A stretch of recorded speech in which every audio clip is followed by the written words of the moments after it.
Welcome back to Train Signal's VMware vSphere 5 training. You're watching Installing and Configuring VMware Tools lesson.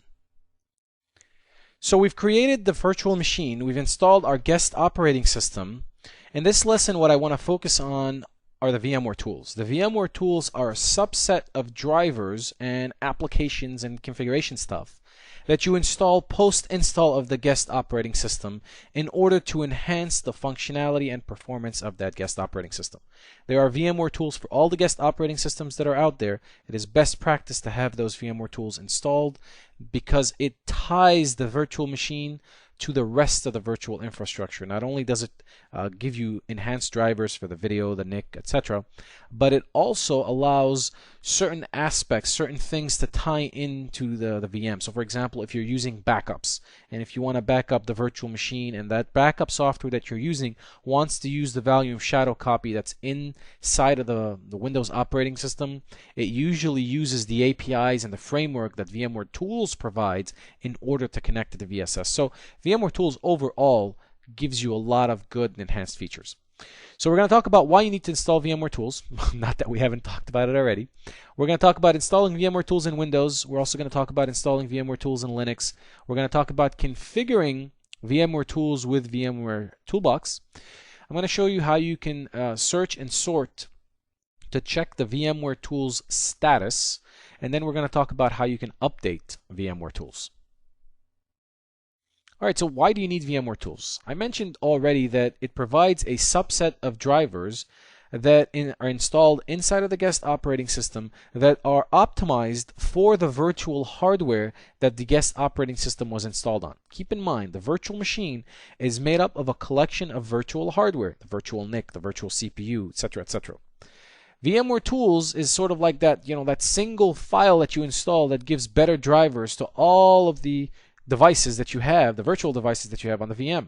Now, in a physical machine, if it's an HP or a Dell or whatever the case is, sometimes you'll just install the operating system without going through any of the HP or Dell or IBM software. What happens is you install the operating system and all of a sudden some of the devices aren't recognized until you install the proper drivers. So think of VMware Tools as the drivers for everything. And we've taken a statement here out of the VMware documentation that basically says installing VMware Tools in the guest operating system is vital. Although the guest operating system can run without VMware Tools, you lose important functionality and convenience, like the mouse won't respond like you want it to respond. It's not in sync. It's just annoying without the VMware Tools. So for the novice in us, the VMware Tools appears as a simple application. VMware Tools Service and daemon for Windows, it's VMware Service.exe. For Linux and Solaris, it's VMware-guestd. Okay, so VMware Tools provides time synchronization between the host and guest. Now, that being said, for your Windows virtual machines at least, and also for your ESXi hosts, I would prefer if you pointed them to the PDC in your domain. So if you're in an Active Directory domain, my recommendation is that all of your virtual machines should be pointed to the PDC of that domain controller. So there's one of the domain controllers has the role of PDC. Point the guests to that. But furthermore, your ESXi host, configure the NTP on them to also point to that particular domain controller. Now, if the domain controller is virtualized, then I'm going to recommend that you read the managing time within vSphere. It's a very good white paper that you should download and install, because if time isn't working properly, it could cause issues. So make sure if you're going to virtualize the PDC domain controller that you understand the implications and how to configure it properly. It is a very good idea to virtualize it, don't get me wrong. Just make sure the configuration is proper. From a Windows perspective, controls, grabbing, releasing of the mouse, so you don't have to do the Control-Alt. Once you install VMware Tools, you can move in and out of the window very easily. And contains the following drivers: SVGA driver, VMXNet 3, and the VMXNet network driver in general. That's the one I recommended that you use when we were building the virtual machine. Has the bus logic SCSI for some guests, so if you have some backward compatible guests, maybe if you're P2Ving typically a Windows XP or a Windows Server 2003, typically it'll come up with a bus logic SCSI. So again, it has the drivers for that. Memory control driver for efficient memory allocation. So the TPS, the transparent page sharing, all of the memory, the ballooning, all of the memory management things of virtual machines or vSphere in general are handled through the VMware tools. So it's critical that you have VMware tools installed. Sync drivers for quiescing the I/O of the operating system for backup purposes. Again, if you want to tie into VSS, or if you just want to quiesce it so that you can take a snapshot and then back up the snapshot. So all of these things come in with the sync driver. You have then the VMware mouse driver so that the mouse can respond and it feels natural instead of it's jerky and it's not responding or in sync.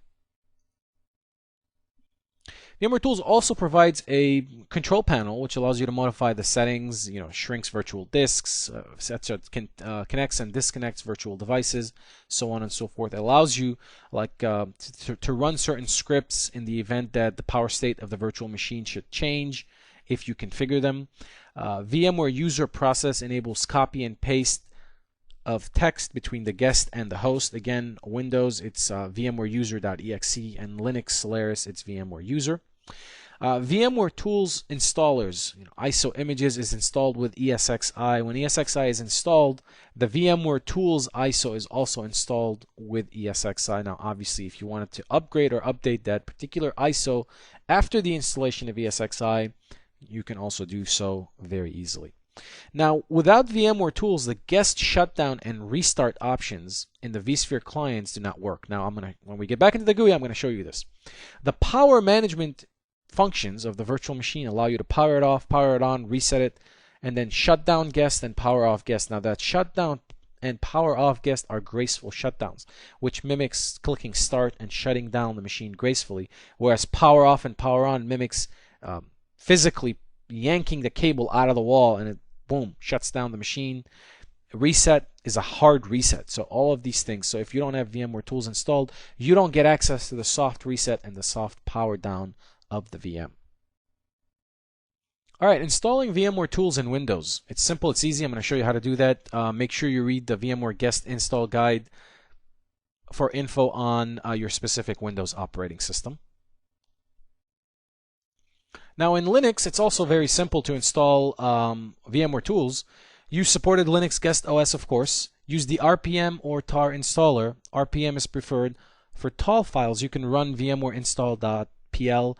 These are just basic, simple things that you need to be aware of if you're going to run VMware Tools on your Linux Guest operating system. I've given you where the tools are going to be installed, the configuration file locations, the executables, etc., etc.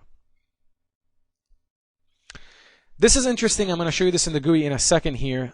If you're trying to upgrade VMware Tools, or if you're trying to install VMware Tools and you wanted to figure out which one of your VMs does not have VMware Tools installed, I'm going to show you how you can sort and check for VMware status. Now, updating VMware Tools is easy as long as there's a new ISO. If there's a new ISO, if you've upgraded ESXi, then you can just go to the guest under the VM properties and you can install, upgrade VMware Tools. And let me show you how we're going to do all of these things. Okay, so we're going to do all of these things on FSO2. FSO2 has finished installing Windows Server 2008. There it is. And VMware Tools is not installed on it. So before I go ahead and install VMware Tools, let me show you, if I right click on FSO2 and go to the power options, you'll see that the only power options that I have right now are power off, equivalent of yanking the power cord out of the wall, suspend, I can suspend the VM, or I can hard reset it. Now I can't hard power it on, it's already powered on. Now these two are grayed out because VMware Tools is not installed. Shutdown guest and restart guest are the equivalent of soft shutdown and soft restart. It's the equivalent of clicking on start here and doing the reboot instead of doing a hard shutdown. Now, installing VMware Tools, very simple. You can right click on FSO2 here, drag down to guest, and you can click on install upgrade VMware Tools. Now, once you do that, it's going to prompt you, yes, are you sure? Okay. Now, inside of the VM itself, in a second here, we're going to see the auto run start the installation of VMware Tools.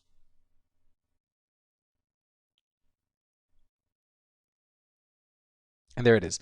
Now, prior to installing VMware Tools, my mouse is stuck. See, I'm trying to go all the way to the left here. It's stuck. It won't move anywhere, and you can see that the mouse isn't responding as much as I'd like it to. Now, it's a simple, what happens here for the VMware tools, just so you know, it's just mounting the ISO inside of the VM. The ISO that I talked to you that it gets installed with the ASXi, it gets mounted inside of the VM, and then it's a very standard and straightforward installation. Once it's done, it's going to require a reboot. I'm going to click on next here. I'm just going to go through a typical installation. And you'll see that even before the tools are completely installed, the mouse will start, it'll be able to get out of the window here because it took effect. Because the driver has taken effect.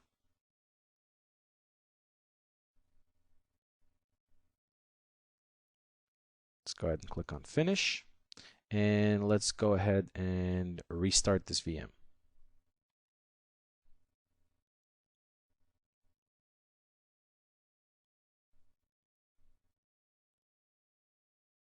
Aha! What is the problem here? I forgot to disable the CD-ROM, didn't I? So now that I've installed my guest operating system and that's completed, again, you want to make sure that you go back in and clean up after you're done, right? So we want to come down here to where it says CD-ROM, and I want to set this to client device. I don't want it to keep an IO open to that particular data store. Now, a quick shout out here. If you wanted to do Control-Alt-Delete, you can do on the physical keyboard Control-Alt-Insert will initiate Control-Alt-Delete inside of this window. Or you can always come up to VM here, come down to Guest, and then you can do Send Control-Alt-Delete.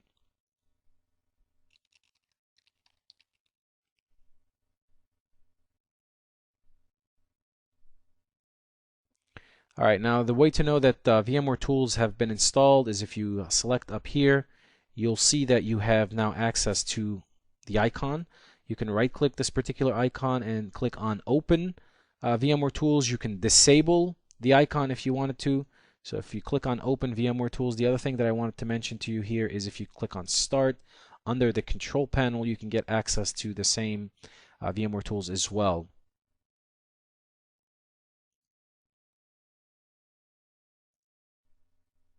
And there it is. You can get access to it. So once you open VMware Tools, let's go ahead and close out of here.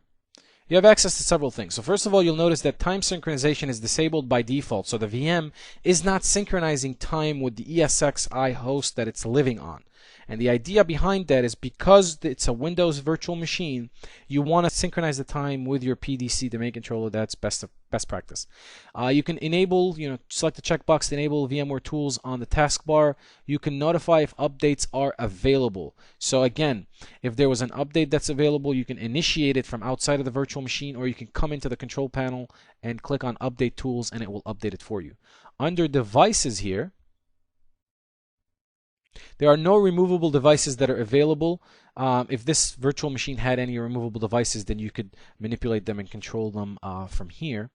From a scripts perspective, this is what I told you about. You're able to run a particular script based on an event, right? So if suspend guest operating system, then you can use script and you can determine what script to use. You can use the default or you can use a custom script, and you can, of course, select where it's located. You can run it now as well if you choose to do so. Shrink. So if the virtual disk isn't in persistent mode, it's disabled by default. So if you wanted to be able to change it or shrink it, you'll be able to, you have to put it in persistent mode. Now About will give you the version of VMware tools that is currently running, and just some copyright issues. So that's from a VMware tools installation perspective. So if I click on cancel now, and let's go ahead and close this virtual machine. One of the things I want to quickly show you is if I right click on FSO2 now, go to power, voila, you see how I can control now soft reset and soft power down of this particular virtual machine. Now, if you wanted to look at the status of VMware tools across all the virtual machines in your data center, maybe in your entire vCenter cluster, you want to take a look at it at the actual cluster level, whatever the case might be, you can select the cluster here. Select the Virtual Machines tab, or you can go up to the actual data center. Select the Virtual Machine tab. Now, you don't see it here, right? So you don't have access to it. Those tabs don't show anything. So to do that, we are going to right click on the tabs up here, and these are the ones that are selected. Now you can select more or less depending on what you're trying to view, but there's a particular view that I like, is VMware Tools Status. Once you click that, it'll add an extra tab here for VMware Tools, and you'll see it right here. So now you'll see that some of the virtual machines, it's the VMware tools on them are okay, which means they're compatible. Others, they're not even installed. So this would give you an idea of what you need to do and where you need to go in order to install VMware tools, and which ones are compliant and which ones are not. That's all there is to it from a VMware tools perspective. It's relatively easy, very straightforward. It enhances the performance, enhances the experience significantly. And one last thing before we switch back to our presentation. If you wanted to upgrade VMware tools, like I mentioned, you can do it from within the VM by accessing the console, or you can just select the guest, click down here. If there's an upgrade, it will upgrade VMware tools for you automatically. All right, so what have we covered in this lesson? We started off by talking about why we need VMware tools, and we talked about the fact that VMware tools deploys a set of drivers that are needed to enhance the virtual devices that are being installed on your virtual machine. We also talked about the fact that VMware tools creates frameworks for things like backups, so that you can quiesce the operating system and create a snapshot of it in a moment in time and back up that snapshot. If you wanted to do application level snapshotting using VSS, depending on the application, like for example, new SRM will allow you to do certain of that functionality. But if you wanted to tie into VSS file level backups, then you go through VMware tools. Those backup utilities go through VMware tools. So a lot of enhancements, a lot of need for VMware tools, from an SVGA driver, from a NIC driver, from a mouse driver, so on and so forth. We talked about how you can install VMware tools in Windows. We talked about how to configure them, and how to configure this, the syncing with the time and the host, and running of the scripts depending on what happens from a power state perspective. We talked about how you can install VMware tools into Linux, and what are the default directories that it's installed on, how to run VMware tools in Linux. We talked about how to search and sort to check if the VMware tools status, if they're installed, if they're not installed, so that you make sure all of your VMs are compliant. And if there's anything that's not working properly with a particular VM, the first thing you want to check is if VMware tools installed on it or not. We also talked about how you can update VMware tools if there's a new version of ESXi that came, that you've installed, or if you're just installing a new ISO for VMware tools that has a particular enhancement that you need, how to upgrade VMware tools. Finally, I hope this lesson was informative for you, and I'd like to thank you for viewing.